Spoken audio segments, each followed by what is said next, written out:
Oh, yes, it's time once again for another episode of Mr. Nailsin's Sunday Comics, and continuing on with Adventures into the Unknown.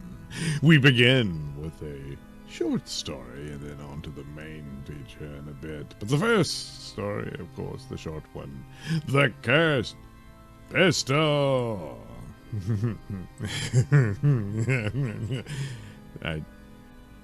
I don't know why I did that. It's not really all that funny at all. Can a curse attach to a thing of dead wood metal, transforming it to an instrument of ghostly vengeance? Read how doom struck through the ages. In 1667, the Chevalier de Fraise engaged in a deadly duel. A curse on the pistol that slew my son! May it strike through the centuries at you and yours. I fear not your words, old one.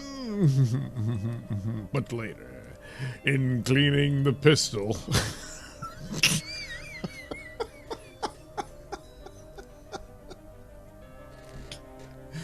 Lord,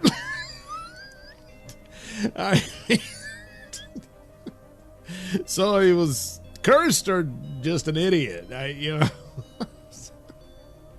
Yeah, I'll go ahead and load it, and then look at it, it's filthy. I know, I'll clean it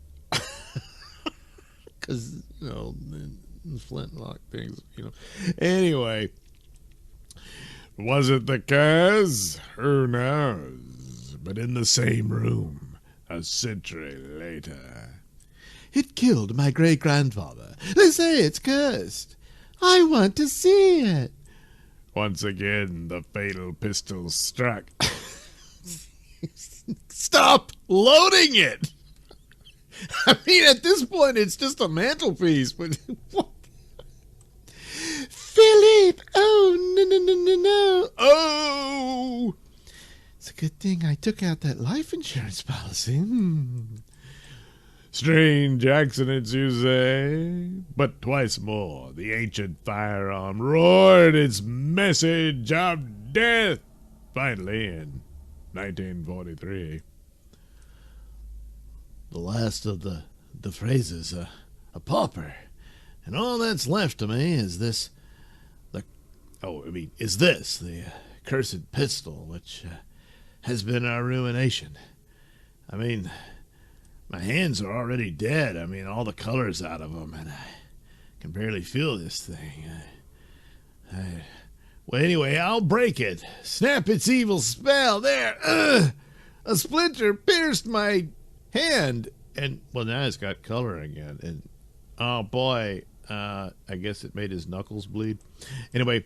But still the old weapon had the last word the following day. Strange.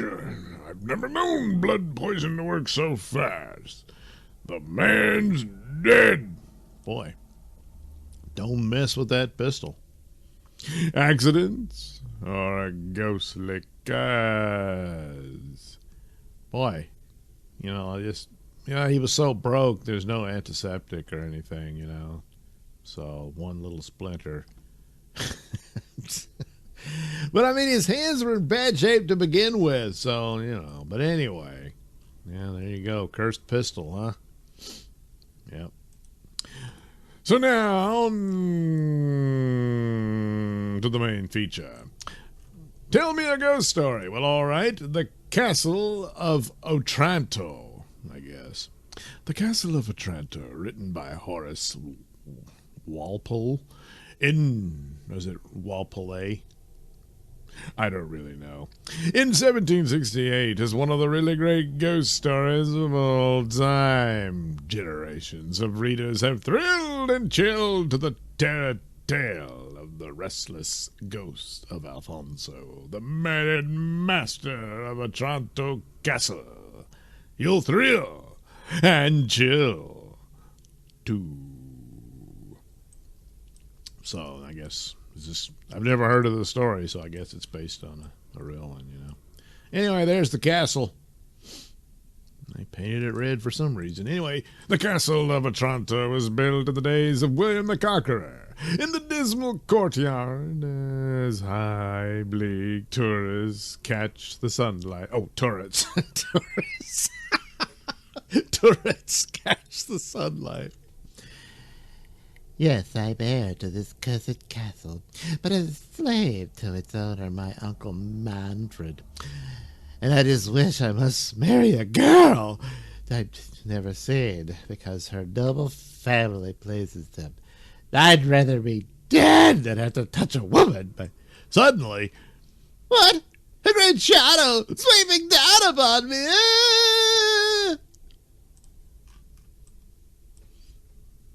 From above, a mighty impact. Jeez, what is a giant helmet from a giant? I guess it's. Jeez. Justin, the young master, he's been crushed. It's the helmet of Alfonso, the castle's rightful lord, slain centuries ago by Manfred's ancestors, who took Otranto for themselves. And now his ghost walks again. Yeah, but, that dude's dead now. Oh, yeah. As the servants reach the courtyard, the ghostly helmet vanishes. Oh, wow. I mean, how could it have done the damage if it wasn't really there? But, Boy, Alfonso was a really big dude, wasn't he? I mean, oh, man. Anyway, there's a curse on this castle. There's a curse on Manfred, too. He'll die just as his nephew did. We must bring him word of what has happened. Come. Then do you expect me to grieve? Fools! My nephew aided me. As for Alfonso's ghost, I fear not the long dead. This castle is mine. At that moment, approaching the castle. Is it a disgrace to be poor, Anne? Which is worse, to marry a stranger or endure the ugliness of poverty? It is best that you marry a mistress. You don't want to be poor. I mean, come on, girl. I mean, sure, you got to do some things, but the rest of the time you can have all the bonbons you want. Poverty is a harsh taskmaster. She's beautiful. Oh, wait, is it him? I can't tell. She's beautiful. Well, at least I'm, into girls, so I can sympathize with you, my dear. You came to marry a young man, but I flatter myself I still have the vigor of youth. You've been kind. Suddenly, Master, Alfonso's portrait has left its frame. It walks with death's scythe in its hand. I fear not. I'll slash the canvas and burn the frame. I guess that's who said it. I don't know. Or is it Alphonse himself? Whatever. Isabella finds herself alone in the banquet hall. Can the castle really be haunted? If ever I saw terror in a man's eyes. I don't know which character this is, but anyway. Spare me! It was not I who drove a dagger into your heart and robbed you of what was rightfully yours. Your blood is on the head of a dead man, Manfred's ancestor. Oh!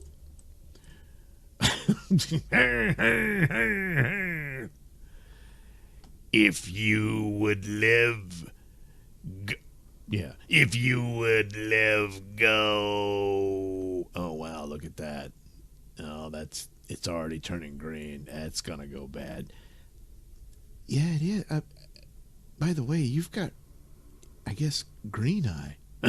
Oh, damn it. Oh.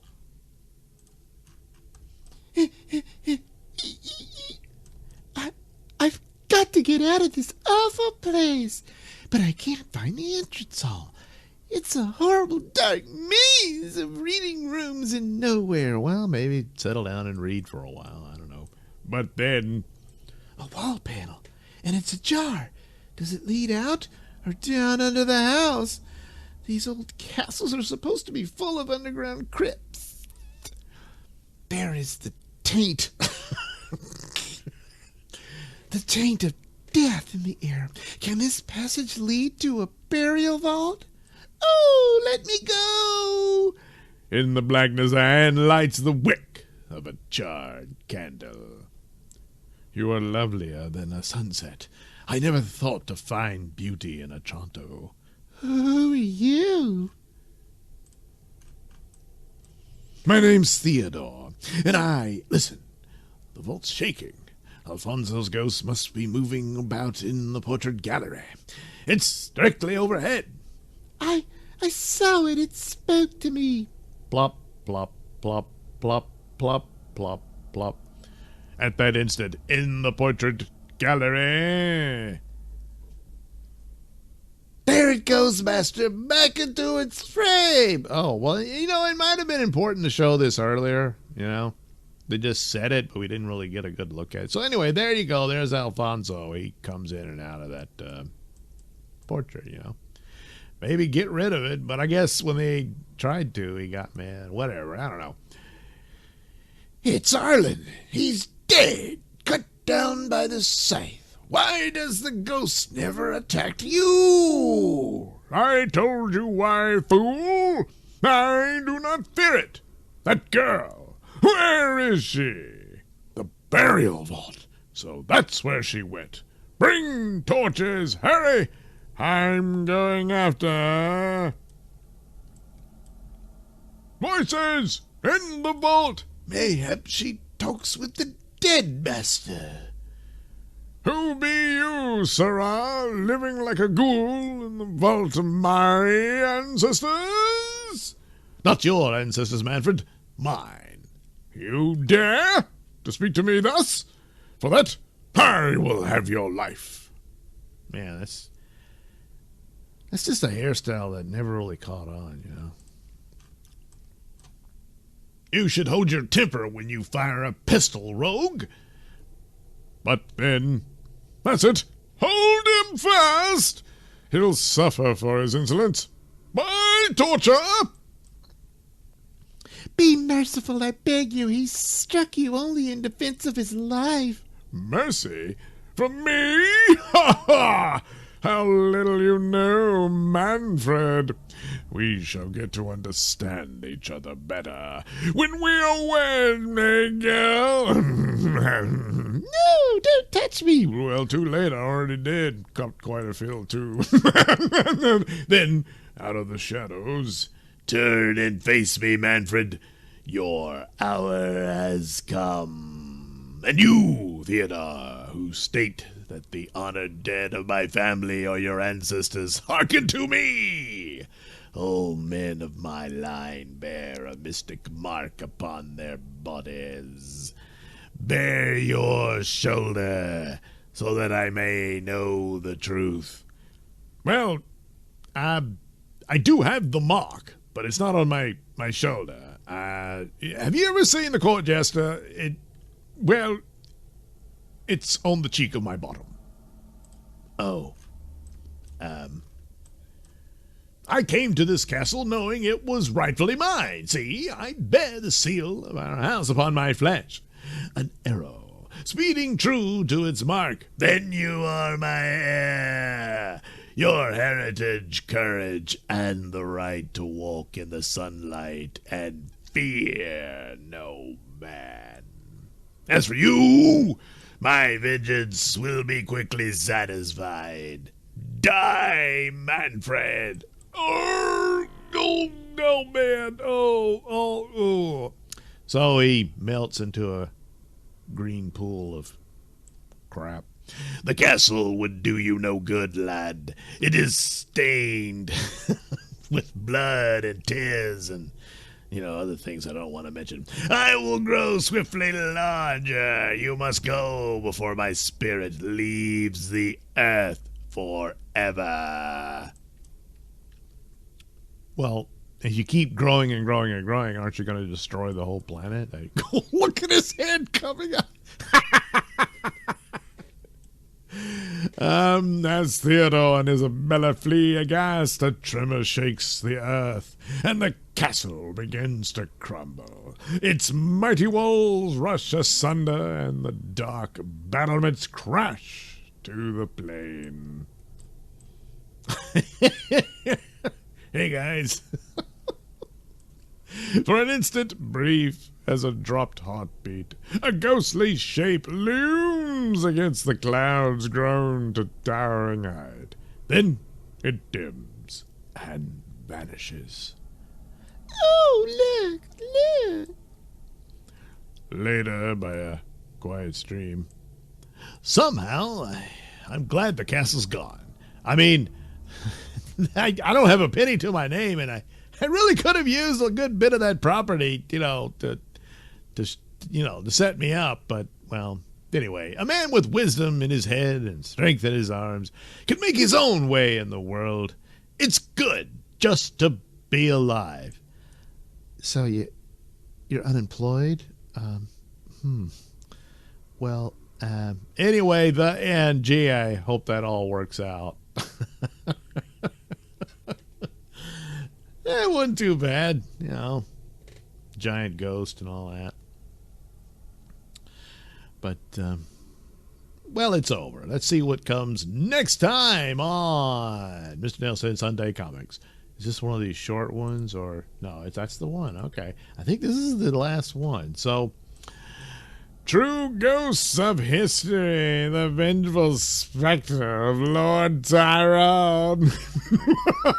Yeah, that'll be next time. So we'll see how that goes. Next time. Yeah, I keep saying that, but I mean it. Next time on Mr. Nailsin Sunday Comics.